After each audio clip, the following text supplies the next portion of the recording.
देश नीति, केवल सच्ची और पक्की खबरें। दोस्तों, वसुंधरा राजे राजस्थान में वो चेहरा बन चुकी हैं, वो नाम बन चुकी हैं जिनके नाम पर सस्पेंस बरकरार है, क्योंकि भाजपा आलाकमान चाहता नहीं है कि राजस्थान की गद्दी वसुंधरा संभाले, लेकिन सारा का सारा समर्थन वसुंधरा राजे को जा रहा है, चाहे फिर वो विधायकों की तरफ से हो, चाहे फिर वो सट्टा बाजार की तरफ से हो। जी हाँ दोस्तों, सट्टा बाजार अब राजस्थान के मुख्यमंत्री को लेकर भी सट्टा बाजार शुरू हो गया है और सट्टा बाजार में भी सबसे आगे कतार में नजर आ रही हैं वसुंधरा राजे। ये मैं क्यों कह रही हूँ, किस खबर के आधार पर कह रही हूँ, इस वीडियो में मैं आपको बताऊंगी। नमस्कार, मेरा नाम है जयंती झा और आप देख रहे हैं देश नीति। दोस्तों, वसुंधरा राजे को लेकर इस वक्त चर्चा का माहौल बहुत ज्यादा गर्म है। वो इसलिए क्योंकि वसुंधरा का नाम मुख्यमंत्री की रेस में सबसे आगे माना जा रहा है राजस्थान की राजनीति में। राजस्थान जहां पर बिना मुख्यमंत्री के चेहरे के ऐलान के बीजेपी ने चुनाव लड़ा, प्रधानमंत्री नरेंद्र मोदी जी को आगे करके चुनाव लड़ा। अब प्रधानमंत्री मोदी का नाम गायब हो गया है और नाम सिर्फ और सिर्फ एक है सबके जुबान पर, वो है वसुंधरा राजे का नाम। क्योंकि वसुंधरा राजे नहीं तो फिर कौन, और वसुंधरा राजे को नहीं बनाया गया, उनको दरकिनार कर दिया गया, तो बीजेपी बहुत मुश्किल झेलेगी। कैसे झेलेगी आगे बताऊंगी, मगर उससे पहले बताती हूँ दोस्तों आपको कि सट्टा बाजार में इस वक्त क्या चल रहा है, खासकर वसुंधरा राजे के नाम को लेकर क्या चल रहा है, ये आपके लिए जानना जरूरी है। वसुंधरा राजे का नाम तो चलिए एक है जो कि सबसे आगे चल रहा है, लेकिन मुख्यमंत्री की रेस में और कितने नाम हैं और वो नाम कौन से हैं, ये भी आपके लिए जानना जरूरी है।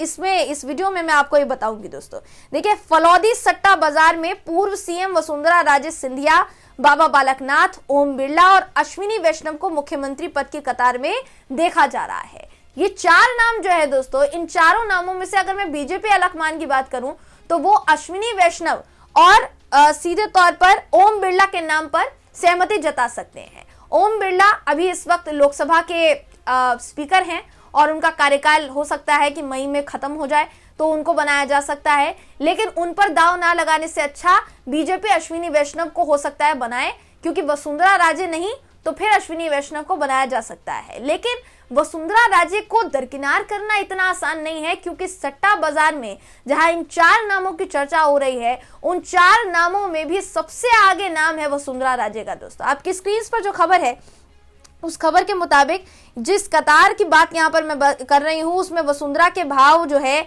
वो ₹1.25, यानी सीएम की दौड़ में वसुंधरा राजे सबसे आगे है, अव्वल नंबर पर है, नंबर 1 पर वो है।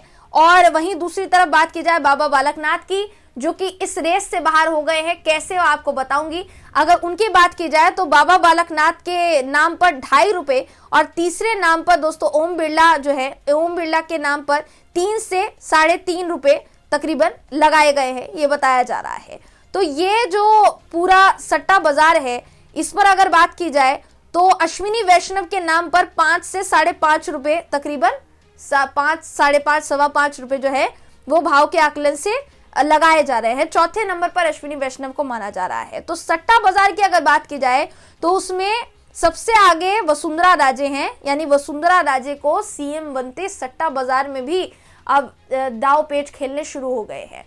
देखिए, बात की जाए बाबा बालकनाथ की, तो थोड़े समय पहले अपने ट्विटर अकाउंट से उन्होंने एक ट्वीट किया जो कि बहुत ज्यादा चर्चा में आया और उसके जरिए कहा गया कि बालकनाथ जो है वो इस पूरी सीएम की रेस से, सीएम की दौड़ से, प्रतियोगिता से बाहर हो गए हैं, क्योंकि उन्होंने खुद ये बात कही है कि उनको सीएम के तौर पर, राज्य के सीएम के तौर पर उनको ना देखा जाए। तो जब वो बाहर हो गए हैं, जाहिर सी बात है वसुंधरा राजे का नाम और पुख्ता हो जाएगा। अश्विनी वैष्णव बचे और अश्विनी वैष्णव के अलावा बचे यहाँ पर ओम बिरला साहब। जैसा मैंने कहा आपको, ओम बिरला साहब का जो कार्यकाल है वो मई में खत्म हो रहा है, तो बहुत कम चांसेस है कि उनके नाम पर मुहर लगाई जाए। बात की जाए अश्विनी वैष्णव की, तो पूरे चांसेस हैं कि इनको बनाया जा सकता है अगर वसुंधरा राजे को नहीं चुना जाता है। लेकिन दिक्कत यहाँ ये है दोस्तों कि केंद्र के नेता को वहां बैठाना बेशक हो सकता है, क्योंकि इस बात पर भी चर्चा चल रही है कि बीजेपी बाहर के किसी नेता के नाम को चुनेगी और उस पर मुहर लगाएगी, मगर अश्विनी वैष्णव जो कि अभी इस वक्त हमारे देश के रेल मंत्री हैं और कई बार कई मंत्रालय संभाल चुके हैं, बड़े अधिकारी, बड़े कैडर के अधिकारी रह चुके हैं, तो अश्विनी वैष्णव को दिया जा सकता है पद। लेकिन क्या लोकसभा चुनाव जिताने में अश्विनी वैष्णव बड़ी भूमिका निभा पाएंगे? क्योंकि लोकसभा चुनाव के लिहाज से अगर बीजेपी देखेगी तो उनको सिर्फ और सिर्फ वसुंधरा के नाम पर ही मुहर लगानी पड़ेगी। बाकी कोई ऐसा बड़ा दिग्गज नेता है नहीं राजस्थान की राजनीति में जिस पर लोकसभा चुनाव के लिहाज से बीजेपी भरोसा जता पाए। यही कारण है कि अभी इस वक्त सबसे ज्यादा चर्चा जो है वो चल रही है वसुंधरा राजे के नाम की। अब वसुंधरा राजे की अगर बात की जाए दोस्तों, तो इनको बीजेपी बनाएगी या नहीं बनाएगी ये बिल्कुल साफ है। आलकमान नहीं चाहता कि वसुंधरा राजे सीएम बने, क्योंकि उनका रुख अलग है और भाजपा आलकमान दिल्ली का रुख अलग है, राजस्थान का रुख अलग है। अगर मैं आपको साफ आसान शब्दों में बताऊं तो अब दोनों का क्योंकि रुख अलग है, लेकिन इस बीच भी लोकसभा चुनाव मेन कड़ी है। अगर वसुंधरा को बनाया जाता है तो लोकसभा चुनाव जिताने में वसुंधरा अहम भूमिका निभा सकती है। यही कारण है कि अभी इस वक्त वसुंधरा राजे का नाम सबसे आगे माना जा रहा है, यानी वसुंधरा राजे को सीएम बनाया जा सकता है। दोस्तों, वसुंधरा राजे के घर पर तमाम विधायकों समर्थकों का तांता लगना शुरू हो गया है। 70 विधायकों के संपर्क में वसुंधरा राजे बताई जा रही है। यानी अगर उनको नहीं बनाया जाता है तो भी बीजेपी गई और बनाया जाता है तो भी बीजेपी गई, क्योंकि लोकसभा चुनाव जीतना उसके लिए मुश्किल हो जाएगा। तो क्या होगा राजस्थान की राजनीति में? छत्तीसगढ़ में तो मुख्यमंत्री चुन लिया गया है, लेकिन राजस्थान में मुख्यमंत्री चुनना और मध्य प्रदेश में मुख्यमंत्री चुनना अभी बाकी है। देखने वाली बात होगी किसको मुख्यमंत्री बीजेपी बनाती है। दोस्तों, फिलहाल इस खबर में बस इतना ही। आप इस खबर पर क्या सोचते हैं, आपकी क्या राय है, कमेंट करके जरूर बताइएगा। वीडियो अगर आपको पसंद आया हो तो वीडियो को लाइक कीजिए, शेयर कीजिए, चैनल को सब्सक्राइब करना बिल्कुल भी ना भूलें। फिर मुलाकात होगी आपसे अगली वीडियो में, तब तक के लिए नमस्कार। आपका एक सब्सक्राइब हमारे लिए महत्वपूर्ण है। देश नीति को अभी सब्सक्राइब करें और बेल आइकन को दबाना ना भूलें।